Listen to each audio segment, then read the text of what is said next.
तो देश की जनता हमारे साथ जुड़ चुकी है, सभी का बहुत बहुत स्वागत है। साथ ही साथ खास मेहमानों का पैनल दूसरी तरफ हमारे साथ मौजूद है।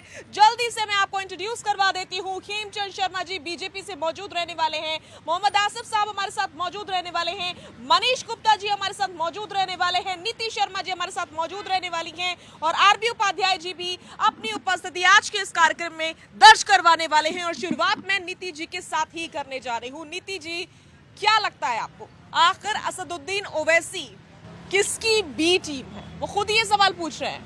देखिए, अगर आप हैदराबाद की राजनीति को समझें तो बीजेपी का तो वहाँ पे अगर आप समझिए ऑनेस्टली वजूद नहीं है। बीजेपी के लिए गेन की स्थिति है, लॉस की कोई स्थिति नहीं है।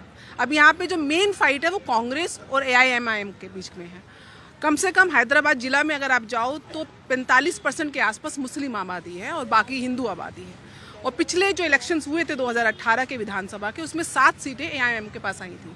अब वहाँ पे ये देखने वाली बात है कि दूसरे नंबर पर जो मेजॉरिटी थी आफ्टर AIM के, वो बीजेपी थी। तो ओवरऑल राहुल गांधी इस समय जो अटैक कर रहे हैं वही अटैक वो यूपी की विधानसभा में भी कर रहे हैं कि कैसे मुस्लिम वोटों की तुष्टीकरण की जाए, कैसे मुस्लिम वोट बैंक पे अटैक किया जाए, क्योंकि ओवैसी की स्ट्रेंथ वही है।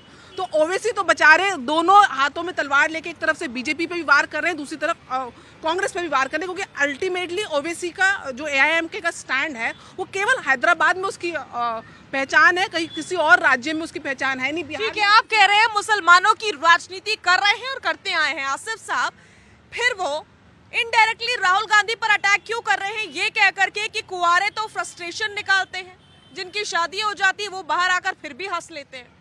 देखिए जी, चुनाव चल रहा है। चुनाव के अंदर अभी कुछ दिन पहले, 6 महीने पहले, वहाँ के चीफ मिनिस्टर की बेटी का नाम आया था, ईडी ने नाम लिया था कविता जी का, और कैसा पैचअप हुआ नरेंद्र मोदी अमित शाह के साथ में उनका। वो बी टीम कहाँ चली गई ईडी, जो भूल गई उसको गिरफ्तार करने के लिए, दोबारा बुलाने के लिए। तो बी टीम ईडी है या फिर ओवैसी भाजपा की है, तो तय पहले करना पड़ेगा बी टीम कौन किसकी है।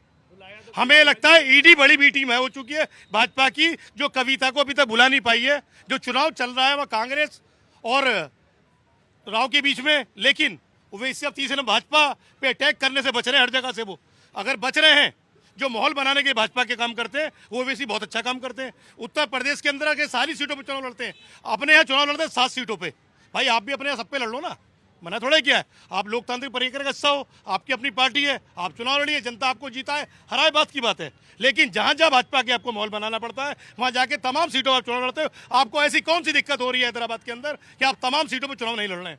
तो मैं इसलिए कहूंगा, सोचने की जरूरत नहीं है। जब जब भाजपा को आप ये मान रहे हैं कि ओवैसी मुसलमानों के नेता नहीं है? नहीं, मुसलमानों के नेता तो कोई भी नहीं है। मुसलमानों को 47 के बाद नेता किसको माना? तमाम हिंदुओं को नेता माना, चाहे कांग्रेस पार्टी रही हो, समाजवादी रही हो, ममता जी रही हो, या लालू का परिवार रहा हो, दिल्ली में तकरीरें देते हैं कि फिलिस्तीन जिंदाबाद, हम मुसलमानों के हक की बात करते हैं, न जाने क्या क्या।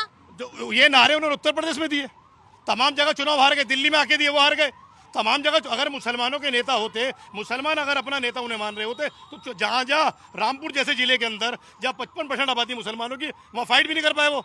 तो इसीलिए मैं कहूँगा, बड़ी बात कह रहे हैं मनीष जी।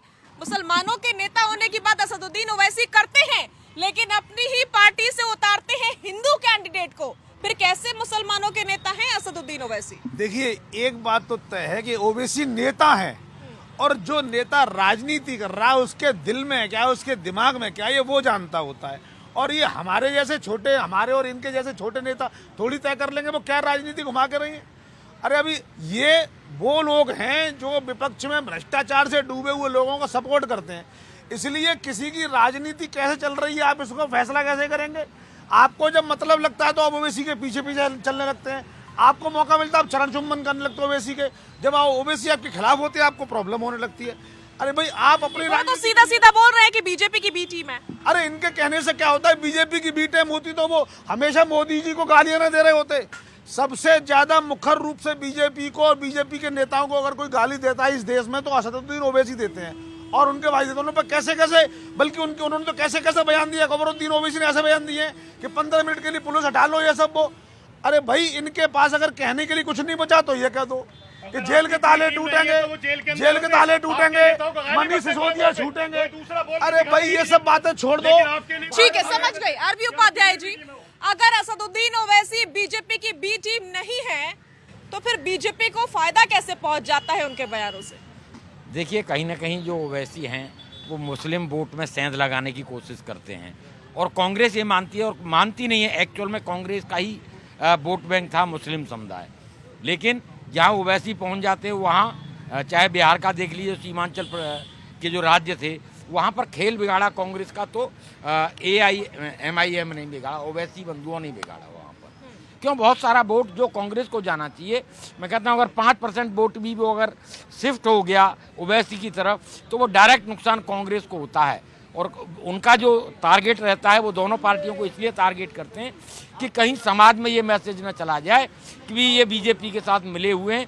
इसी कड़ी में वो उस तरह की व्यवहार या उस तरह के बयान देते हैं जिससे समाज में मैसेज ये जाए कि भी न ये बीजेपी के हैं न कांग्रेस के हैं, ये समाज की बात करते हैं, ये समुदाय की बात करते हैं।